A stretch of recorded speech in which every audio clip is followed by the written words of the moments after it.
Walaikum salam wa rahmatullahi wa barakatuh. Alaikum salam wa rahmatullahi wa barakatuh. Yes, sitera nyogenda ku live TikTok lives. Actually, it's maybe my second time or third time. Sina your point Ediao, and I'm not so much interested in politics. Naina ndiagadde nnyo kwebaza honorable Nsereko for whatever you're doing. It's great. I like the way you articulate and debate. I've watched you in several TikTok pages, and you're doing great. Thank you. That's all what I have to say. I'm based in UK.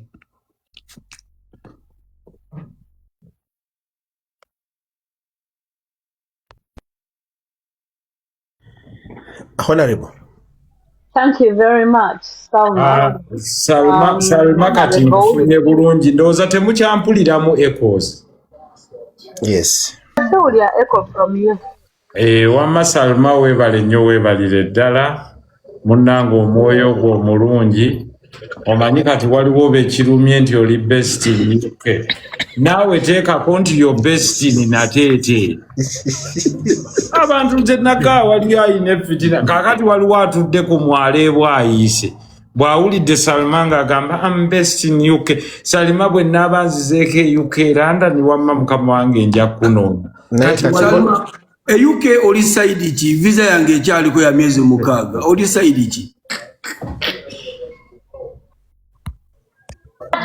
Tategana kulagiriza.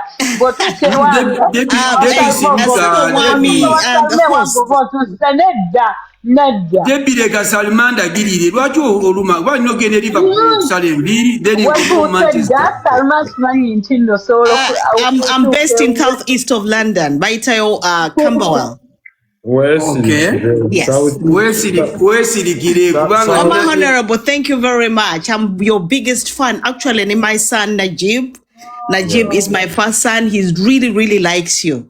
Oh, Baba Najib, Munda, Sajja katika nguwe history kulinya Najib. Abasajja abandeeta mu politics. Totegana ali gwe gumira Debbie. Abantu abandeeta mu politics abaasooka okumproposinga. Kwaliko omwami bamuyita Najibu Kivumbi. Najibu big up wonna wooli. Voice of Africa. Ase oli Haji Najibu naye musajja mulungi nnyo naye ono Najibu Kivumbi yalingaawo Bukesa. Najibu entya nnoonya Honorable. Oh, I'll pass him the message, Honorable. Thank you very much. You're welcome. Honorable, waliwo omusajja neno yabadde aze naye ng'alina bitawulikika. Ndabako Ghetto Commander. Ghetto Commander oli waawa?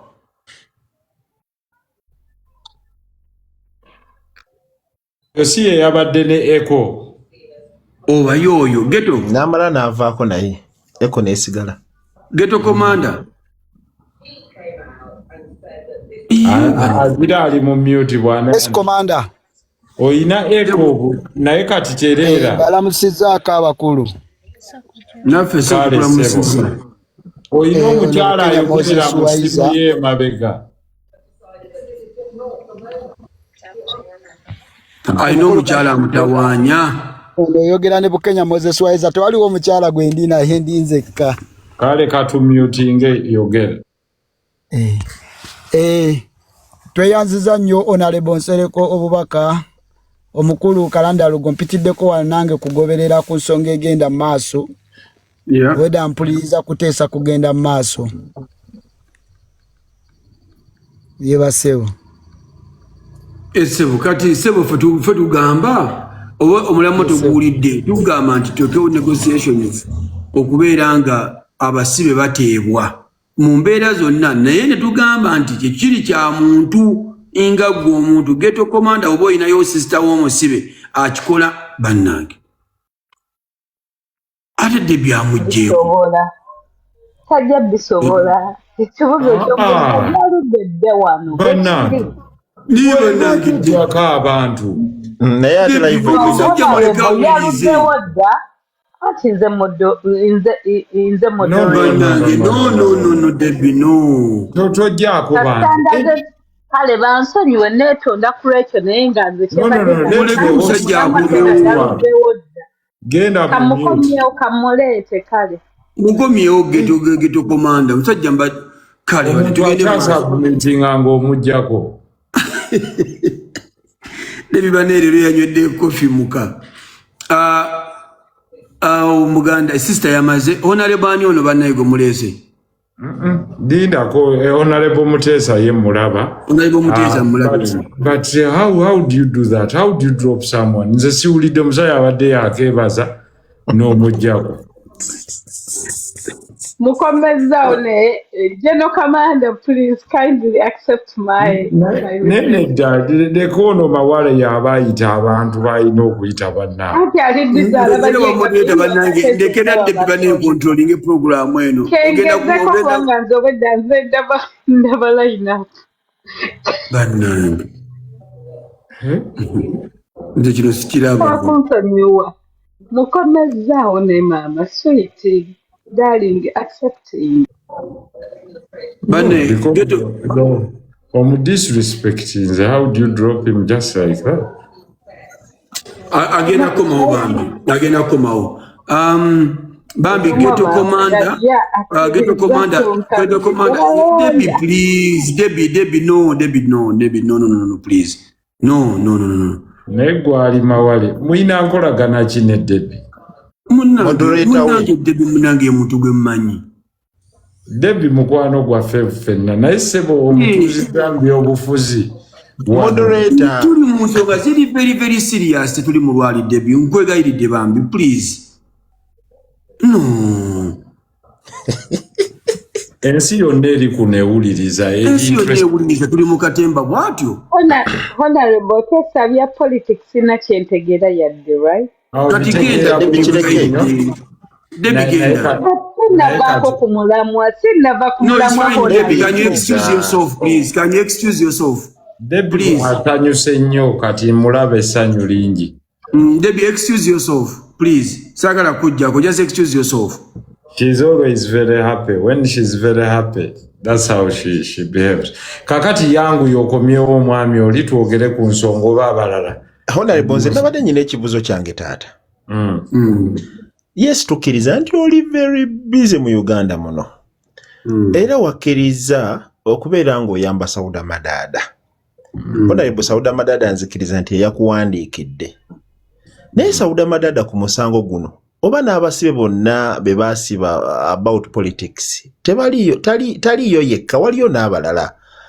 Lwaki toyamba gurupu yonna kubanga kitwagala muntu omu yaba afuluma yekka just in case nga bakuwandiikidde sonko kati bwe baba bampandikidde just in case ala assign lawyers ge mazima time nange nyina ebyokukola bwana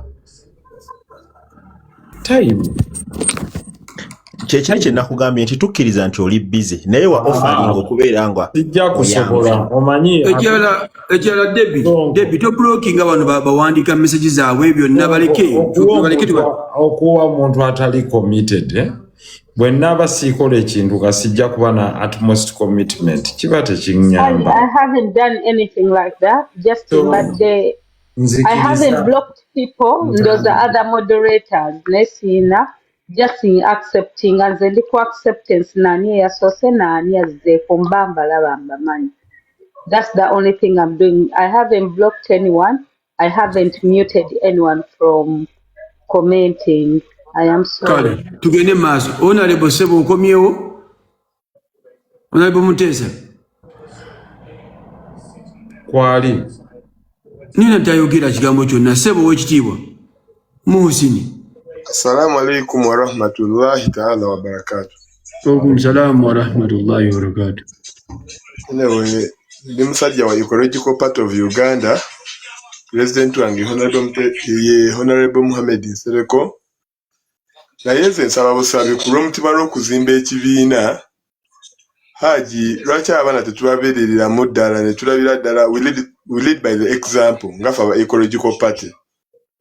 Oli musomesa wange oli menta wange nsaba busabi buli kimu nti osobola okituusaako omukono.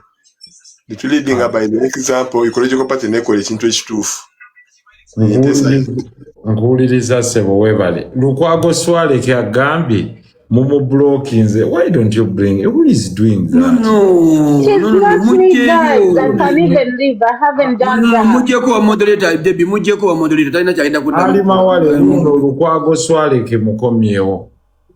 Sina gwe najjeeko, guys. I also have a question to ask. Kamwe space Lukwago. No, ndinda ko Debbie nyini atwadde space. User. Yes, good evening everyone. No, gira mu account erika amanya. Mu mutuvumira muno bu user biki jangu ne account erina amanya nga balabe yange. Oko muwulirize yani. But that is how I registered my account. Abamu baba akaregisteringa. Yes. Hey. I want first to thank you, my brother Alima, for this program. I've been following you quite for 2 weeks now. Thank you. And Honorable Nsereko, thank you so much for being so that a wonderful leader in Uganda. You are one of my MP that I admire in Uganda because what you're doing is incredible. Back to the topic. I have a question that I wanted to ask Honorable Nsereko, that now post-negotiations, in case these people accept to negotiate with the government, yes. What is the next agenda that we are going to, that is what is going to be next for them? Because what I know, these guys have connections, like they have what they support, and the government is also looking on that direction, like in a negative way. Let me say it in that way. So now post negotiations, for example, Sauda Madada, after bringing her out of Luzira, what measures are you going to take to make sure that Sauda Madada does not fall into the same trap? Like now, our sister Olivia, she went back and renewed the same case. So post negotiations, what are we going to do? I think we can handle those topics at a go, so that these people can be coming out and also be taken through some guidelines. Because what I know, Balaam tried, and Balaam gave them what to do so that they don't go back to prison. Some of them accepted. Some of them did not do what? Did not accept. That's why you see Olivia went back. So that is my point that I've been so pursuing. I wanted to ask Honorable Nsereko. Well, then I wanted to give some highlights. Let me handle one by one. Then you come with the follow-up. Okay. First of all, let me appreciate you. Your name again, sir? Ebiechu Edison. I am from Kalaki district. Oh, okay. In Teso region. Ebiechu. Thank you so much. Ebiechu, Biaibo. Ejokuna Biaibo. Ejo. Now, I tried to look for you. I wanted to contest as a councillor there with in your ticket, but I couldn't access you. But I know 2031 we will be together. Then another thing. No, let me first finish. But for now, let me first finish. One, you pose a wonderful question that assuming now they got their freedom out of a negotiated path, what is expected of them? One, for example, when you gain your partial freedom or your full freedom, no one is asking of you to join any political party. You're free, and you're free to go back and profess your own political idea, whether you've been belonging to the FDC or NRM or DP or whatever it is. Go rehabilitate yourself. But the reality should also be that if I'm your lawyer, I would advise you to keep away from arm's length. For example, if the case against you is, for example, computer misuse, I would definitely try to advise you to use the best language while addressing people, to tell people that you can make your point without necessarily being derogative to another person, or being abusive, or demeaning, or doing racial profiling, or what we call hate speech. Because you might not care today, but the law will catch up with you and it will be used against you. The fact that others have not been smoked out does not mean that when they prefer charges against you, they will not stand. Your pleading of innocence might come tomorrow, but the wise way to counsel an individual is to tell them that, look here, you may have to take a little bit of a back seat because these were the charges against us. You can remain supporting your party NUP without necessarily wearing uniforms that look like an army uniform, because never give your enemy a path to make a leeway through you. Secondly, if there is illegal drilling and you saw it, and you are part of it before being granted bail, do not commit the same offense, because some of the grounds on which you're granted bail, or is the likelihood, one, not to interfere with the witnesses, but also not to commit the same offense. Because when you're brought back on charges of the same offense, even granting you bail becomes extremely difficult. Because what is the pathway? Like I have said, the pathway is basically first in the eyes and within the discretion of the land magistrate. And in this case, therefore, what we are applying for is that when we get these substantive sureties, and we get some of our clients, not limited, but also including my principal client, Sauda Madada, when she's freed on partial freedom, she'll have, first of all, to take care of her health as an individual. Secondly, go back and rehabilitate her family. And thirdly, take care of the leaps and bounds that are there in politics. Probably some things are done by people because they are mentally charged, at times they are young, but also at times they were only cropped up into this, as in their trumped up charges against them. For example, illegal drilling might not have substantive evidence. However, from the statements of various people who are on the same charge sheet, they may be having similar statements implicating an individual like you or like her. So in future, as land counsel, you sit down and give wise counsel to your client and tell them, listen, when you overspeed on the road, there is a likelihood of you not only getting an accident, but also injuring other road users. Yes, you might be used to driving very fast, but the likelihood, just because you're not caught on a particular day, might not mean that you will not be caught tomorrow. So steer out of harm's way.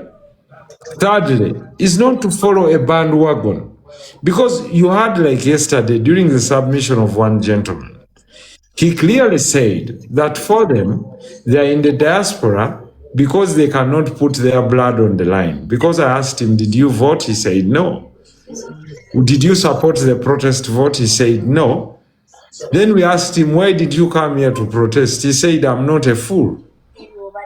But whereas I support change, implying that those that participated in that were clearly what? Then he said that let some die, for us we shall come and get positions. Now that was a very unfortunate statement from the individual, but he actually believed in it. So I don't want Sauda and others to be what we call the guinea pigs, those on whom trials are made for others to attain success. True. Thank you so much, Honorable Nsereko. The second point I wanted to make is kind of like I want to do a comparison. When you look at the Uganda we are living in, you find that there are some people who are very, very intelligent. When they see the situation when it's out of hand, there are people that come in and the rest backslide behind, and then they front in now the giants to handle the case. But in this case, you see like the deputy president of NUP in northern Uganda, I think West Nile. she got lost for some time, for some weeks. But when the elders stepped up with a very organized ideas, the rest of the team that was asking for her kept quiet. And immediately the state produced to her, what next? She's going to be out even more than our brothers, the likes of Eddie Mutwe, Honorable Waswa, Mufumbiro. She's going to be out in a few weeks to come or even months to come. So I wanted us to copy from those regions like the North, the Eastern, and probably the Western. If the negotiations are supposed to be done behind the curtain, let all the underdogs keep quiet.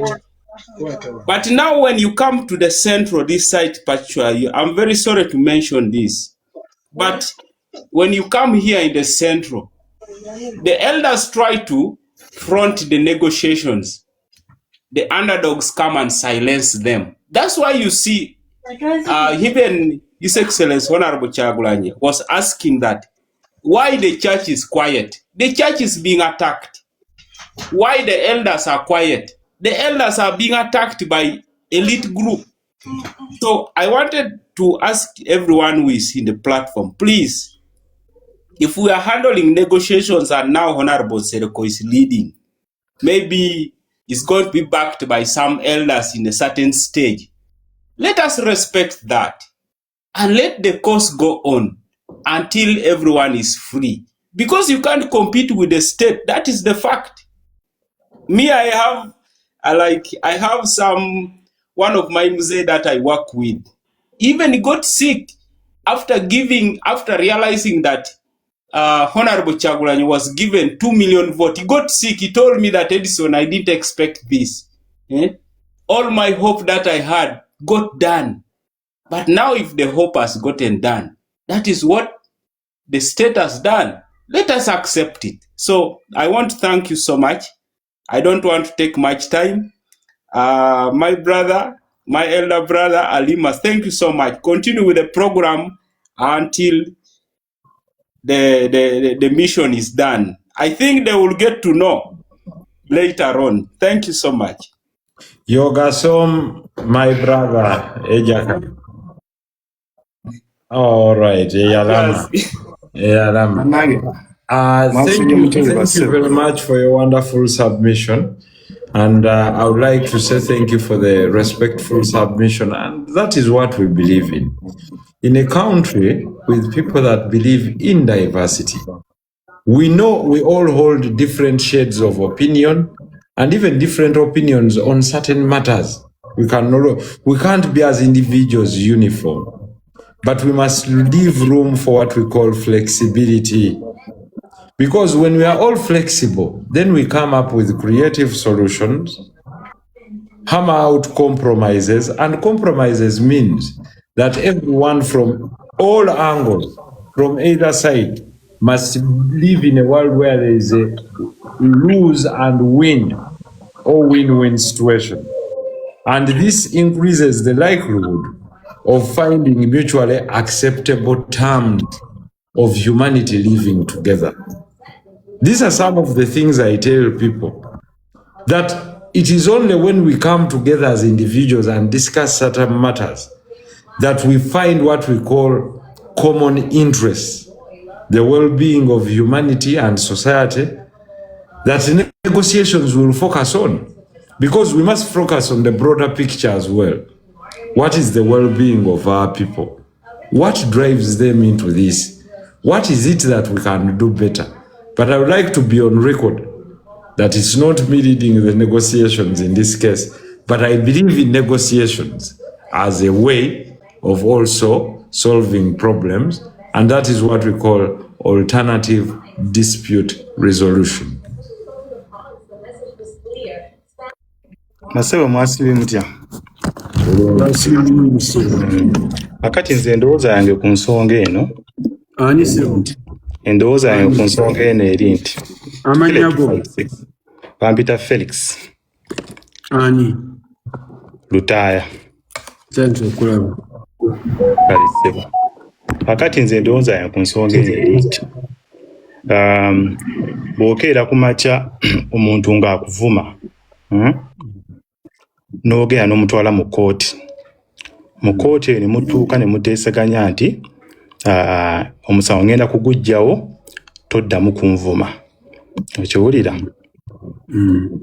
Ne banta oba nsaafumye. Does it make sense nze okuddamu okuvuma omuntu oyo after nga bandiriisinze? Tekimakinga sense. Kitegeeza nti byonna bye ngenda okukola sigenda kuddamu kukola ki? Sigenda kuddamu kumuvuma. So nkizza ku nsonga eno. Okeera ku makya no negotiatinga ne state n'okkiriziganya nti bante emisango baginjigyeko, nzikiriza sigenda kuddamu kukola ki? Kola ebyo byenkoze bye mbadde nkola. Kitegeeza nti basically we bakuta togenda kuddamu kukola ebyo byakoze ki byakusibizza. Okitegeera? So okunegotiatinga ne state opposition kitegeeza nti opposition tegenda kuddamu kukola biki? Tebagenda kuddamu kukola ebyo bibadde bibasibya. Basically kitegeeza nti mukoze ki? Musalendalinze, mukkiriza. Kubanga eri Museveni teriiyo nti kino kyekibi ennyo.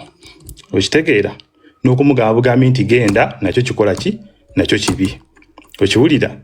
So eyo basically nze mu kulaba kwange engirabanga a complete surrender. Ekyokulala kyenjagala osembyayo nakyo. Awo nga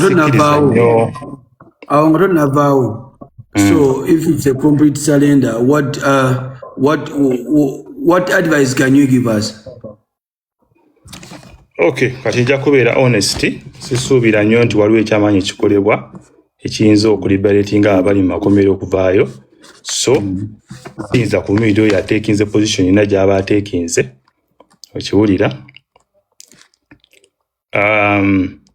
Anzira ku nsonga eno gye njagala okusembyayo.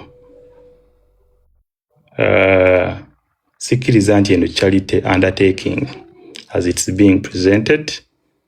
Kubanga number one, of course, it's going to be brought to Bobi Wine and NUP.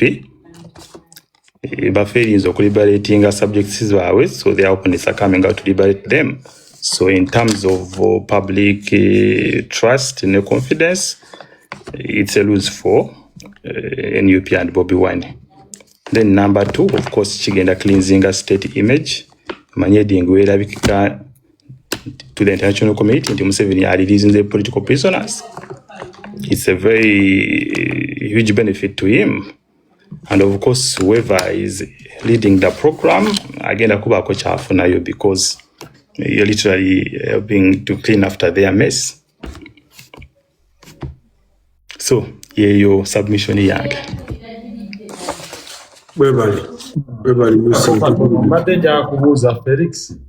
Yes, sir. In this case, obadde oteesa otya singa obadde musibe? Kuba kati oli bweru. Singa mbadde musibe? Singa wabaddewo initiative yonna ekolebwa nga ndaba nti nyinza okusumululira mu bbanga erijja nga ekolebwa ku side gye bagyendiko, let's assume ndi opposition, nga ndaba nti there's something going on ekiraga nti nyinza okusumululibwa, then I will stay inside. But if there is none, then I'll have to consider. Kati gw'olaba ki? Currently. Of course, currently, abasazeewo n'agamba nti ayizingibwe tewali buzibu. But again, I insist. Gw'olaba alima nze abuuza. Gw'olaba ki? Gwe olabawo nga waliwo ekikolebwa bateebwe? There is none. Therefore, siyinza kuwakanya oyo ateekinze position gy'ateekinze. Kale, neyanza. Reverend Sebo. Mbalamusiza bakadde bange, bakulu bange ne bato bange. Nsereko kabona. Mukadde wange ali mawale nkulamusiza nnyo era nkusamu ekitiibwa. Weewale okutuleeta ku pano kuno ne mukulu waffe ono Honorable Nsereko. Nina ensonga gye nsaba twogereko kuba tuli basajja bakulu n'abakyala bakulu ku pano eno.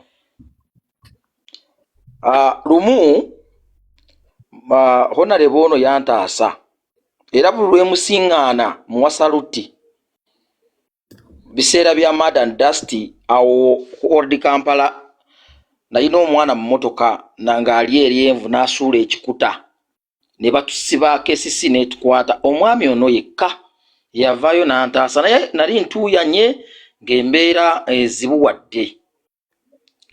Oweekitiibwa Ali Muwale, abantu abali ku pano kuno naddala benda abakomentinga abavuma bino abavuma biri bayinza okuba abamu nga tebalozangako kukomera. Nze baasiba busibi mmotoka ng'abantwala ku State Hall naye natuuyana neenoonya ekyokukola ne kibula nga ndi mu kukola nyambadde bulungi ndi Reverand naye nga tewaliiwo okusonyiwa kwonna okuggyako Honorable yekka yajja n'abuuza Reverand mumwagaza ki? Biseera ebyo biyiseeko ebbanga.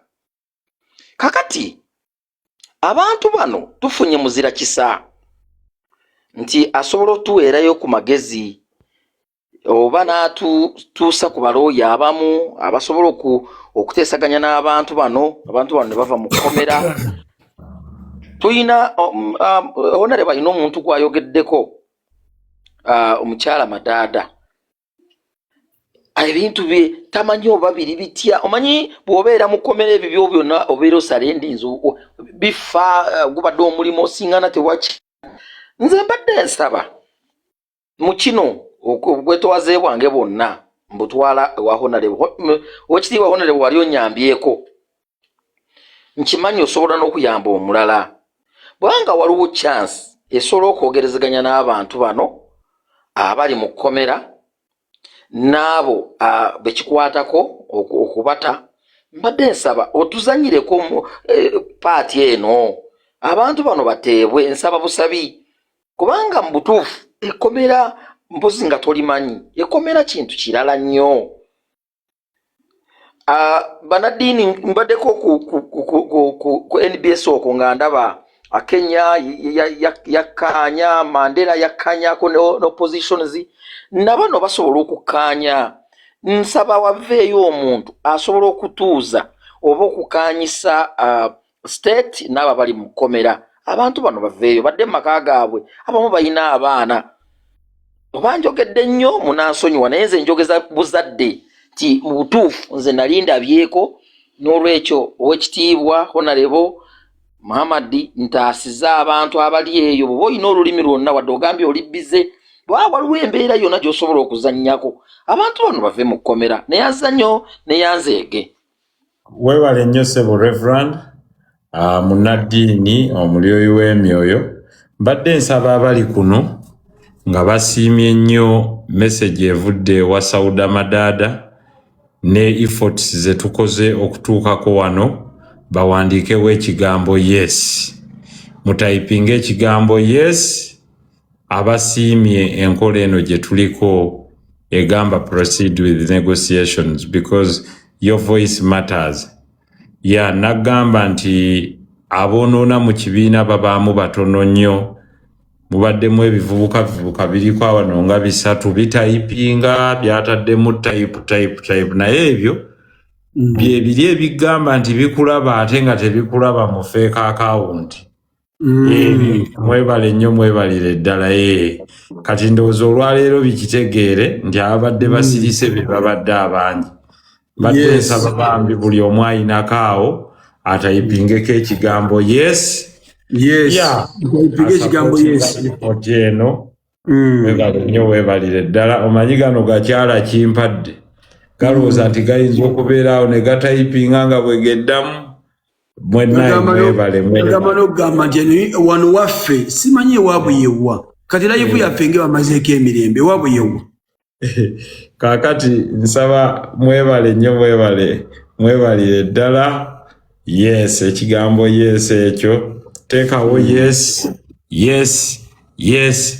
Buli awulira nga walira ensonga eno gwe tayipinga yes. Gano gakyala kimpadde.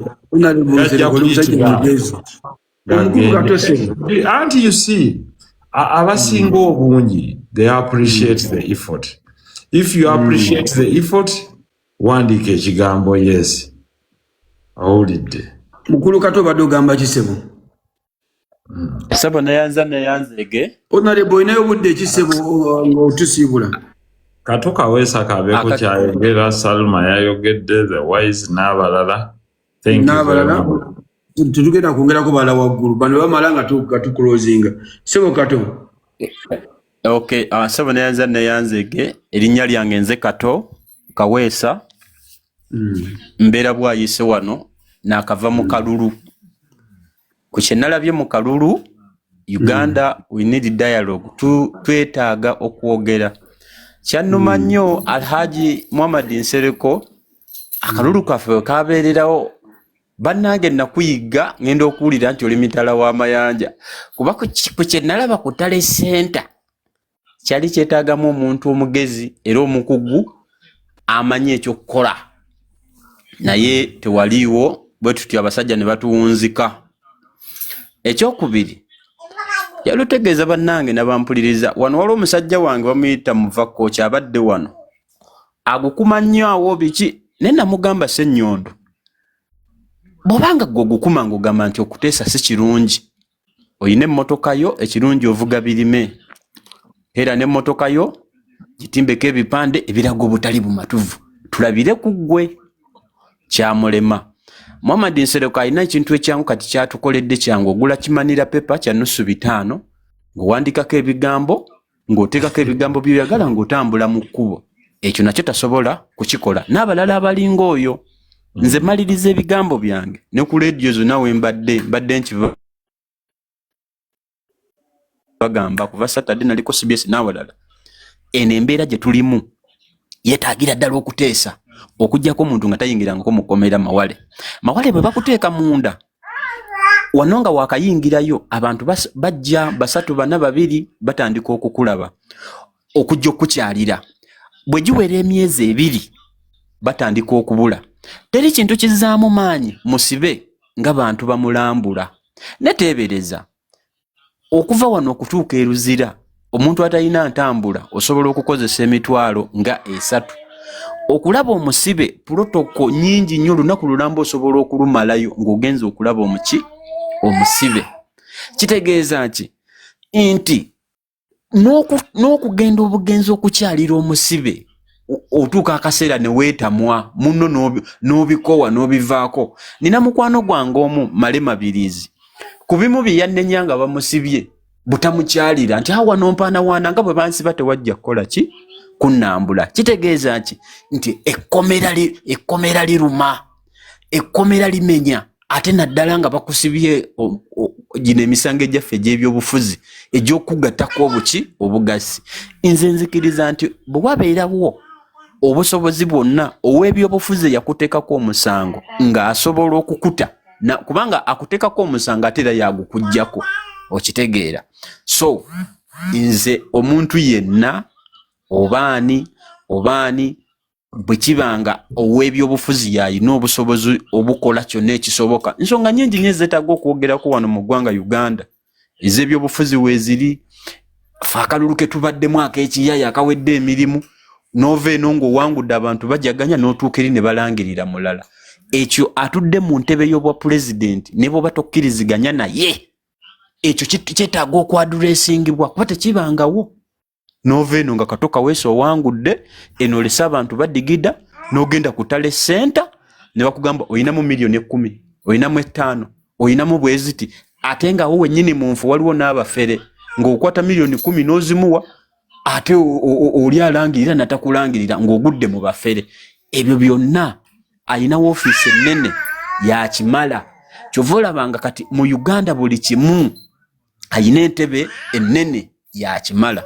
Maliriza nga nkwebaza Alhaji Muhammad Nsereko olw'ebigambo by'obulira bannayuganda. Waliwo bannaffe bano abawangalira e Bulaaya bagamba nti waawo olaba ekintu kye bavuga kati abo Kato Kaweesa Nsereko yatabataddemu ssente boogere.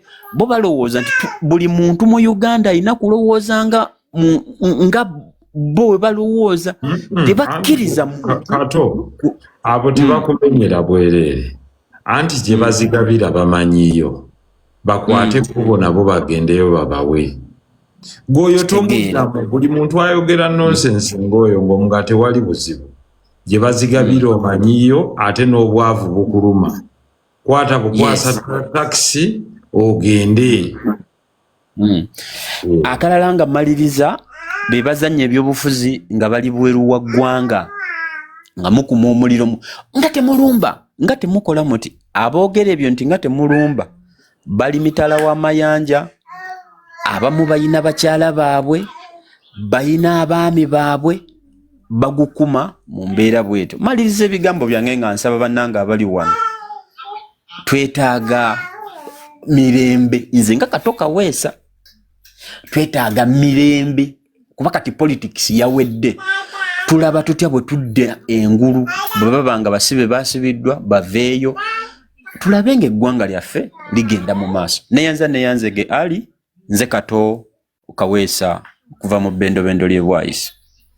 Nedda Kato weebale nnyo weebalire ddala olw'ensonga eyo gy'oyogedde. Ekisooka buli omu mu nsi anoonya kukola. Nnyina be ŋŋamba abantu nti oli wa ddembe okuseka naye omusibe takola, taba na bizinensi.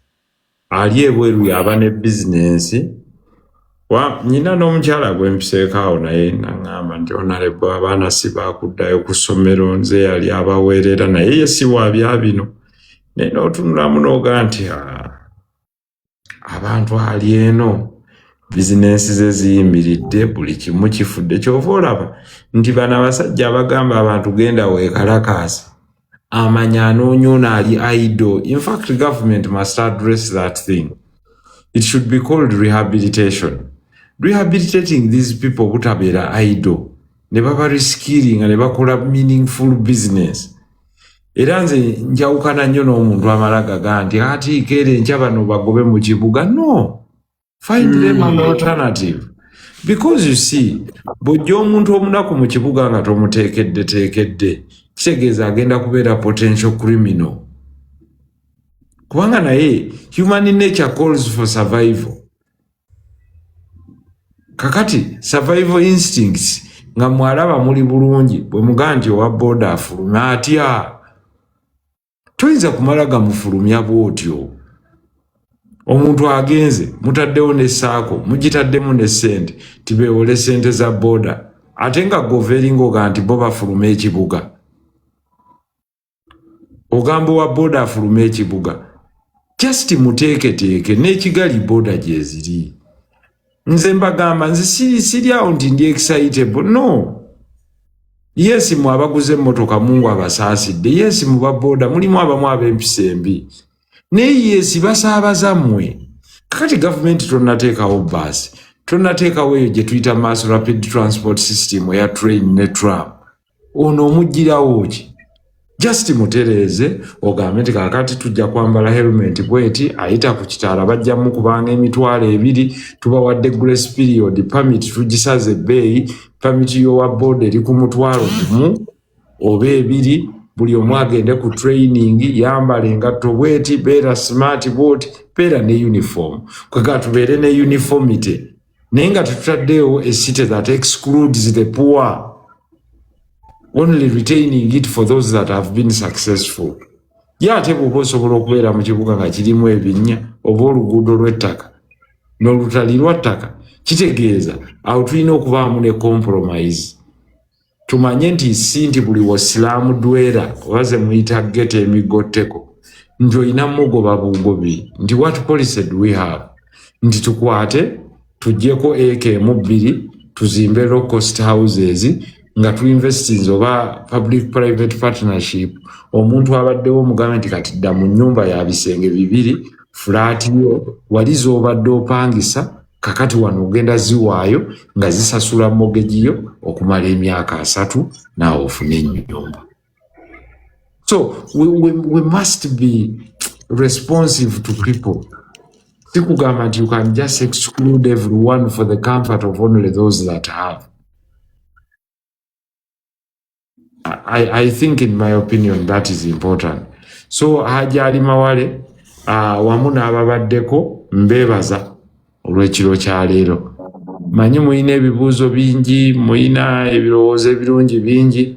Mbadde nsaba munte mugende maaso musobola okukola mu recap ne mwogera siina gwe ŋŋaana kwogera era kwaba ababadde batufudde content n'olwaleero muyina gwe mufunyeeyo mwebale nnyo mwebale kubeerako nga kutuwuliriza mugende mukole puroguramu endala naam omukyalo ono kanti bambi mwoyo just a minute omukyalo omuyeko kampe abaliko kubaddeko kato Isaac ani gwe siwadde Salman nayogedde naye dda no can't we then Isaac bannaye abateesa mwenna mbeebaza tubire bambi tusale sobola banga tumalirize bambi please Honorable Nsereko nkwebaza nnyo ssebo omulimu gw'okola okola omulimu gwa ttendo nnyo era singa abantu bonna ba politician bafaanagana naawe would have a better Uganda. Manya gange nze Isaac Nsamba nga mpangaalira bweru wa ggwanga mu Canada wano nti tufunye obuzibu ensi etambudde nnyo naye ate abantu abasinga tugaanidde okukyusa mindset yaffe nti bw'ogenda n'otunuulira abantu be boogerako ab'ebweru abagamba abantu nti mulemezeemu kola bwoti yakugamba nti ensi Uganda ayagala efaanagane n'ensi gy'alimu gye yaddukiramu naye ate alaba politics bw'atambula wano ate ye tayagala kumwimportinga kumutwala waffe nti tubeera mu biseera by'akalulu wano bwe bigwa bibeera biwedde ate ba politician wano bawuliziganya ekintu ekyo twaliyagadde tukirabeko nnyo e Uganda era ekintu ekyo tunja kusaba nnyo Honorable Nsereko n'abantu b'ofaanaganya endowooza nabo nti ekintu ekyo mu kifoosinge ababeobufuzi baleme kutya kuwuliziganya ne gavumenti lwakuba lwaki tutya okuwuliziganya ne gavumenti ffe opposition nga tulina BMP nga tulina opposition leader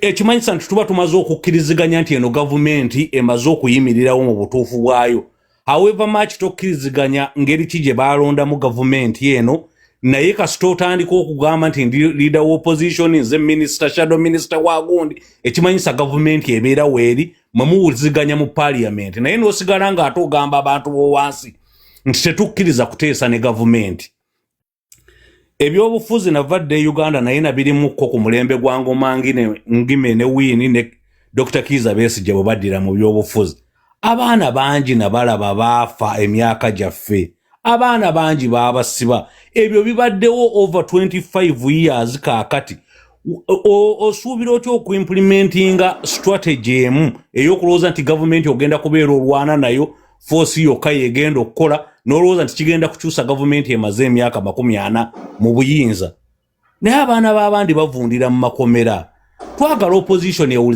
politics kasita obululu bugwa election ne ziggwawo bannaye tuwuliziganye tuba tuzzeeyo okufuuka abannayuganda ekyo kiba kimanyisa nti tuli banafu tuwuliziganye abaana be basibe bave mu makomera abantu baddeyo ku mirimu bagende bakole ekiseera ky'akalulu bwe kinaatuuka then tuddemu okupolitikinga naye si all the time bannaye sijja kubamalira budde naye nga Honorable Nsereko nkwagala nnyo ate nkwebaza olw'ebintu by'okola n'abantu abalala tusandise okubalaba gwe walemezaamu katutandise okulaba ab'ebyobufuzi abalala nga bajja bakyusa endowooza nti okulwana kwokka tetugenda gwe tugenda kututwala mwebale nnyo mwebale ddala the wise ndowooza yasembayo the wise ne can't you oba can't we mama no namuyisire ne naagaana ova mu miti the wise Nsereko kufiza sebo Esebo ndaba akaunti yo mpya nnyo eriko abantu 46 wakajja ku TikTok we kiri muganda wange okay obeena akaunti yo yakubiri nedda ali eno yesooka kale kakati mukulu Nsereko nze nina ebibuuzo 2 muganda wange Honorable Nsereko wantu tutwaga muntu muyitanga ayita omuntu omukozi wewona Honorable Nsereko nsonyiwa Honorable ekidomo kya muganda wange kyankwata nnyo Honorable Nsereko nsonyiwa munnaye nina ebibuuzo byange 2 wamma emabegako watugamba nti omukulembeze President Bobi Wine bwe bamusibira eggulu waliwo negotiations ezaakolebwa okuleka nga bamuta ave mu kkomera bwe kiri kati bwe kiba nti negotiations ezo zaakolebwa okulabika nga Bobi Wine bamuta ng'essaawa ya leero waliwo abaana abaakamala emyaka egiwera 5 ku 10 mu kkomera nga kigambibwa nti singa wabaayo omuntu naga nti agenda teekawo negotiations okuta abaana abo kiba kive nnyo kati nze wembuuliza nti bano abaana abali mu makomera bo si bantu bo tebalina musaayi bo tebalina famire lwaki balekebwa okuvundibwa mu makomera nga tebataddewo negotiation kwaleka nga babazeeweeru kakati nga bw'obuuzizza kyekyo kyennyini nti bwe kiba ku muntu agamba munkolere kyonna ekisoboka nfulume bwe kiba si ku ye era agamba tetuteesa weebale nnyo kakati ekibuuzo kyange ekyokubiri kiikino nti mu nuupu munansonyiwa Bobi Wine simulinaako buzibu n'ennyimba ze muganda wange the wise toyita Bobi Wine bwotyo President Bobi Wine sorry Ali President Bobi Wine President wa nuupu President wa nuupu President we Sebona lebo tojja kumusebya kuyita Sebo nze ndi President wa EPUC President wange Sebo weebale nnyo era awo kakati ekibiina kyange ga President munno w'ekibiina kyebyo kakati mu nuupu waliwo ekigambo ekikozesebwa nti babayita ba soldiers foot soldiers nze nkitwala nti be babeera abalwanyi si bwe kiri kakati we kiba nti omukulembeze w'ekibiina asobola sagala kimuteekako nti yeye naye kale bwe kiba nti omukulembeze w'ekibiina asobola okulaba nti abalwanyi be bavundira mu makomera naye ng'ate mu maaso oluvannyuma lw'emyaka 5 wagenda kubaawo okulonda kati aba asuubira ani agenda okumuwa akalulu nga abalwanyi be bavundira mu makomera kati the wise ekyo nga bw'okibuuzizza His Excellency Robert Kyagulanyi Ssentamu kati kibuuzeko ne ku sayidi eri nze nkiresa omukulu Ali kale weebale nnyo se weebali eddala kantuwi kale mwebale nnyo weebali eddala sebo bane taliiko wona lebo tusiibule no so ayogedde ensonga ye and I think njibalamu amagezi he has made it clear what you can't do let others do ne banjo maneguro yayogedde naga nti wabaawo ng'omwana ayonoonye mu nju nga ne giraasi eyatise mu ddiro lye limu osooka kuggulawo ki buli kimu ti buli omu ajja genda yeebuuze ku bantu no. So I would like to give you assurance nti mwenna abenjoyinze programu eno muteekeeko muwandiikeeko ekigambo yes buli ayenjoyinze programu eno ne efforts ze tulimu wandiikawo ekigambo yes YES Tonko Haruna weebale Kantuwi weebale Mr. Sam weebale Julius Media weebale Prince weebale Burora weebale Bobofa weebale George W. Senior mwenna mbasoma Isaac Ansambe Canada Apostle Ronnie weebale The Wise weebale Engineer Mutumbix weebale Mukasa weebale Morris Kayondo Galas weebale Rugema Moses Shukrani Shami omutuukirivu bravo wala amanya geeyongedde omutuukirivu GBK ndowooza mulinga abagamba mbongereyo eddakiika kakati abagamba mbongereyo eddakiika 10 mugambe yes zibongere nga muli bangi bannange lwakubono tamanyi kugaba bugalo ambasada wa Firebase yeewuunya yeewuunya nnyo akutte ne kutama abantu gye bali mu Uganda nga basirise typing ekigambo yes kakati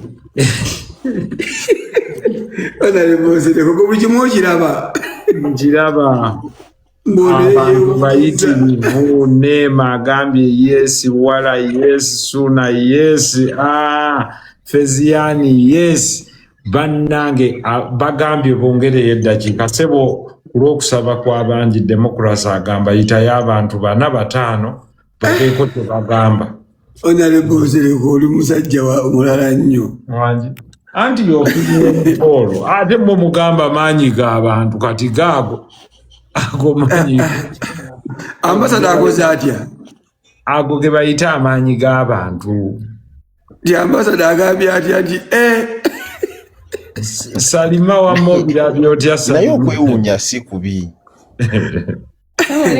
anti amanyi Honorable Nsereko salaamu kantu yalina kyagamba mawe naba maama wange maama wangi hello Honorable wuno munnange omanyi okuzibu tulina kukibanja kuno enzize naawe ogamba nti yes naye ne maama abeerako essaawa zino n'omwana akuuma omwana w'essebo anti nange ne ngamba bawa mulembe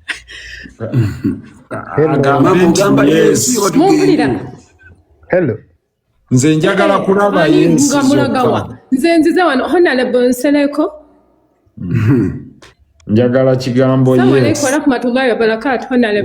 wa alaikum salam wa rahmatullahi wa barakatuh njagala kigambo yes mu comment wano yes oba twebake oba wadde emirundi 10 nze tutambule n'enkola eno buli ajja gowe eddoboozi yes or no yogera yes yes sula bulungi nga tuleeta omulala Mr. Sam mungobye kigambo yes nga tugenda bannange mukulu ali mbadde nsaba mukulu ali mbadde nsaba ne Honorable Mpuliza eddakiika emu yokka n'obutawera kati bannaffe bano abakwatibwa mawanga amalala ndaba bateekawo ka GoFundMe oba omukutu we bayinza okufunira akasente akatono okubatuusaako bye beetaaga badde nsaba omuntu yenna asobola mumwe abamanyikiddwa ateekewo omukutu we tusobola okuteekawo oba mutwalo oba 15 beeko kye tubatuusaako gye bali kuba tebakola sisuubira nti bafuna obujjanjabi obusaanidde sisuubira nti bayina okufiibwako nga bwe bandifunye nga bali bweru. Mr. Sam, just the spirit is good naye ekyo kijja kututematema mumanyi buli kintu bw'okinvolvinga mu ssente olwo nga kivaamu obuzibu omwoyo gwo mulungi nnyo kyojja okukola bwe tunaaba tutuuse gwe bw'ofunayo obudde ng'omuntu osobola obbatumirayo ekintu kyonna oba ssente n'ozibatu ng'omuntu naye eyo process siyinza gigendamu bw'oba oziwa Sauda Madada kati ye kirayanti wange oyo yenzikiriza kuba oyo ye kirayanti wange era nzimutuusaako era asobola n'okuwandiikira acknowledgement ey'akabaluwa timunnanga nkosaamu weebale obubaka mbufunye nembukuwa naye abalala besimanya sirina instruction zaabwe. Amina ekigambo yes bannange Honorable omanyi ebintu waalaikum salaam wa rahmatullah so mwebale nnyo mwebalire ddala abagamba nti tusigale nga tutambulira ku ekyo Rashida yes assalamu alaikum wa rahmatullahi wa barakatuh. Wa alaikum salam wa rahmatullahi wa barakatuh. Aja lwaki tewebaka seba kati engeri gyendi omuwulu byatuke wange obimanyi aja di program egende maaso oba tugikomye wano Program egende maaso fe mututwaliriza gwe kyoba omanya. Nange kakati njagala abagambye nti enkola